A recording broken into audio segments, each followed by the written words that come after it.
Baik, pertama-tama, Om Swastiastu. Perkenalkan, nama saya Komang Dani Adimawan dengan 3 digit terakhir 185. Di sini kami dari SGDA 8 akan mempresentasikan mengenai student project kami pada blog spesial topik mengenai berpergian dengan disabilitas. Baik, berikut merupakan anggota-anggota dari SGDA 8. Untuk slide selanjutnya mengenai pendahuluan akan didasarkan oleh teman saya. Terima kasih. Baik, saya izin melanjutkan presentasi. Sebelumnya, perkenalkan saya Made Palguna Sastra dengan 3 digit yang terakhir 201. Baik, di sini saya akan membahas pendahuluan atau latar belakang. Seseorang dengan disabilitas atau seseorang yang memiliki keterbatasan mempunyai kebutuhan dan juga keinginan yang sama untuk berpergian, seperti halnya orang sehat, dikarenakan dapat memberikan kontribusi yang baik terhadap kesehatan penyandang disabilitas. Penyandang disabilitas merupakan orang dengan adanya keterbatasan fisik, mental, sensorik, atau intelektual dengan jangka waktu yang lama, yang dalam berinteraksi dengan lingkungan dapat mengalami kesulitan dan hambatan untuk berpartisipasi secara penuh dan juga efektif. Nah, adapun jenis-jenis disabilitas diantaranya penyandang disabilitas fisik, mental, sensorik, dan juga intelektual. Setiap negara mempunyai standar aksesibilitas bagi penyandang disabilitas, serta mereka memiliki pedoman sendiri terhadap obat-obatan yang legal dan juga ilegal. Nah, dengan demikian perlunya persiapan untuk melakukan perjalanan. Selain itu, informasi dan komunikasi serta teknologi juga penting untuk dipersiapkan sebelum melakukan perjalanan bagi penyandang disabilitas. Baik, mungkin sekian dari saya, dilanjutkan oleh teman saya. Terima kasih. Baik, sebelumnya saya dengan Yuni Pranawati dengan 3 digit terakhir 245. Baik, selanjutnya adalah rumusan masalah. Berikut beberapa rumusan masalah mengenai berpergian pada penyandang disabilitas. Yang pertama, apa yang dimaksud dengan berpergian? Yang kedua, apa yang dimaksud dengan disabilitas? Yang ketiga, bagaimana gambaran berpergian pada penyandang disabilitas? Selanjutnya, tujuan. Adapun tujuan yang ingin dicapai pada berpergian pada penyandang disabilitas, yang pertama untuk mengetahui bagaimana gambaran umum tentang berpergian. Yang kedua, untuk mengetahui bagaimana gambaran umum dan klinis dari disabilitas. Yang ketiga, untuk mengetahui bagaimana gambaran berpergian pada penyandang disabilitas. Berikut adapun manfaat yang pada student project kali ini, yaitu yang pertama, sebagai sumber pengetahuan yang dapat dimanfaatkan oleh pembaca mengenai berpergian pada penyandang disabilitas. Yang kedua, sebagai bentuk kajian penulis yang bisa dijadikan referensi penelitian mengenai berpergian pada penyandang disabilitas. Baik, selanjutnya akan dilanjutkan oleh teman saya. Sebelumnya saya akan melanjutkan presentasi. Sebelum mengenalkan, nama saya Nyoman Paramakta dengan 3 digit yang terakhir 208. Di negara-negara maju, aksesibilitas mendapatkan landasan yang signifikan dalam organisasi pasokan pariwisata. Secara umum, pariwisata yang dapat diakses berarti pariwisata dengan akses secara merata oleh semua orang, termasuk penyandang disabilitas, orang-orang dengan masalah mobilitas sementara, orang tua, keluarga dengan anak-anak, dan keluarga multigenerasi. Pariwisata yang dapat diakses adalah upaya berkelanjutan untuk membuat semua tujuan, produk, dan layanan pariwisata dapat diakses oleh semua orang. Ada banyak tren yang bervariasi dalam pariwisata, terutama terkait dengan sosial, geopolitik, ekonomi, dan perubahan teknologi dalam masyarakat. Salah satu faktor teknologi yang signifikan yang secara substansial mengubah pariwisata adalah perkembangan informasi dan komunikasi teknologi. Sekian presentasi dapat dilanjutkan oleh teman saya. Terima kasih. Baik, perkenalkan nama saya Gede Kusaliang dengan 3 digit yang terakhir 223. Di sini saya akan menjelaskan disabilitas. Menurut International Classification of Functioning, Disability and Health of the World Health Organization, disabilitas dapat dipahami sebagai penderita kronis dari gejala penyakit atau keterbatasan kapasitas pelaksanaan atau juga ketidakmampuan untuk beradaptasi dalam bidang kehidupan tertentu. Secara operasional, disabilitas dapat didefinisikan sebagai keterbatasan kapasitas yang menghambat kemampuan untuk melaksanakan kegiatan yang dibutuhkan dan dengan demikian partisipasi dalam lingkungan tertentu. Next. Nama saya Gede Manggakara dengan NIM 2002511073. Pada kesempatan kali ini saya akan mempresentasikan pada bagian epidemiologi disabilitas. Nah, jadi di Indonesia terdapat sekitar 1,8% penduduk Indonesia memiliki masalah ekstrim dan 19,5% memiliki masalah dalam berbagai aspek kemampuan mereka untuk melakukan aktivitas sehari-hari. Khusus penyandang disabilitas memiliki risiko tinggi terhadap kemiskinan. American Journal of Preventive Medicine mengatakan bahwa terdapat sebesar 9% melaporkan memiliki kecacatan dan 24% melaporkan memiliki 3 atau lebih disabilitas. Menurut World Health Organization atau WHO mengemukakan bahwa lebih dari 1 miliar orang diperkirakan mengalami disabilitas. Data ini sesuai dengan 15% dari populasi dunia dengan 190 juta atau 3,8% orang berusia 15 tahun ke atas mengalami kesulitan yang signifikan dalam berfungsi.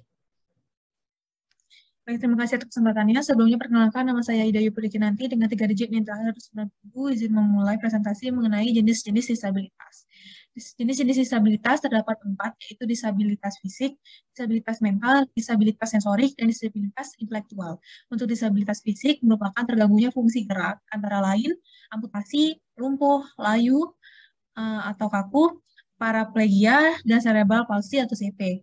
Disabilitas mental yaitu terganggunya fungsi pikir, emosi, dan perilaku yang berpengaruh pada kemampuan interaksi sosial. Lalu untuk disabilitas sensorik merupakan terganggunya salah satu fungsi dari panca indera, antara lain disabilitas netra, disabilitas rungu, dan atau disabilitas bicara. Disabilitas intelektual merupakan terganggunya fungsi pikir karena tingkat kecerdasan di bawah rata-rata. Antara lain, salah satu contohnya yaitu lambat belajar.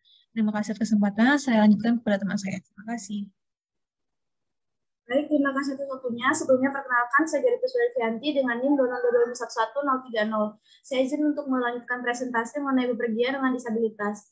Penyandang disabilitas memiliki kebutuhan dan keinginan yang sama akan pariwisata dengan orang lain. Penyandang disabilitas tentunya membutuhkan perhatian khusus atau lebih sehingga tidak menimbulkan suatu hal yang tidak diinginkan. Ada beberapa hal yang harus diperhatikan dalam bepergian bersama penyandang disabilitas, diantaranya persiapan alat yang dibutuhkan seperti kursi roda. Selain itu, tongkat jalan, kruk, dan kerangka jalan, serta obat-obatan juga dibutuhkan saat bepergian dengan penyandang disabilitas. Tidak hanya alat yang dibutuhkan dalam bepergian, penyandang disabilitas juga membutuhkan pendamping. Dalam hal ini, pendamping yang dapat membantu memenuhi semua kebutuhan dari penyandang disabilitas. Mungkin sekian presentasi dari saya. Untuk selanjutnya akan dilanjutkan oleh rekan saya. Terima kasih. Baik, saya akan melanjutkan presentasi. Sebelumnya, perkenalkan saya Agnes Susanti Titing dengan 3 digit NIM terakhir 014, akan melanjutkan presentasi tentang bepergian dengan disabilitas tunawicara. Seperti yang kita ketahui, anak berkebutuhan khusus itu salah satunya yaitu tunawicara. Tunawicara merupakan istilah yang diberikan kepada seseorang yang memiliki keterbatasan fisik dalam hal berbicara. Nah, sama seperti orang normal lainnya, penyandang tunawicara ini mempunyai keinginan untuk melakukan aktivitas-aktivitas sehari-hari, mulai dari aktivitas sehari-hari hingga bepergian bersama dengan sahabat, teman, ataupun keluarga. Nah, dalam hal bepergian ini, tentunya penyandang tunawicara membutuhkan perhatian yang khusus. Nah, hal-hal yang diperhatikan saat bepergian bersama penyandang tunawicara, yaitu yang pertama, bisa diberikan penyediaan fasilitas pendukung baik secara fisik maupun non-fisik. Nah, penyandang tunawicara ini dalam melakukan komunikasi tentunya akan menggunakan bahasa-bahasa isyarat yang diketahui. Maka dibutuhkan juga seseorang pendamping yang dapat memfasilitasi komunikasi antara penyandang tunawicara dengan orang normal lainnya, sehingga pesan yang ingin disampaikan oleh penyandang tunawicara dapat tersampaikan dengan baik. Baik, demikianlah yang dapat saya presentasikan. Selanjutnya akan dilanjutkan oleh rekan saya. Terima kasih. Perkenalkan, saya Niko Masliani Dewi dengan 3 digit yang terakhir 053. Jadi di sini saya akan memaparkan mengenai bepergian dengan disabilitas tunanetra dan juga tunarungu. Ada beberapa hal yang perlu diperhatikan saat bepergian bersama dengan penyandang tunanetra dan juga tunarungu, yaitu yang pertama diberikan fasilitas untuk memahami jenis peta mental, dan juga yang kedua yaitu representasi spasial yang biasanya untuk mereka gunakan. Baik, bisa dilanjutkan oleh teman saya. Baik, perkenalkan nama saya Nunyaman Wulantis Rakameswari dengan 3 digit NIM 154.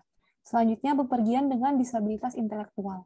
Orang dengan disabilitas intelektual memiliki beberapa hambatan khusus, seperti komunikasi yang menurun, keterbatasan fisik, fungsi kognitif, dan perilaku adaptif, yang berdampak pada keterampilan perjalanan seseorang, serta hambatan lingkungan seperti ketersediaan, aksesibilitas, keterjangkauan, penerimaan, dan kemampuan beradaptasi.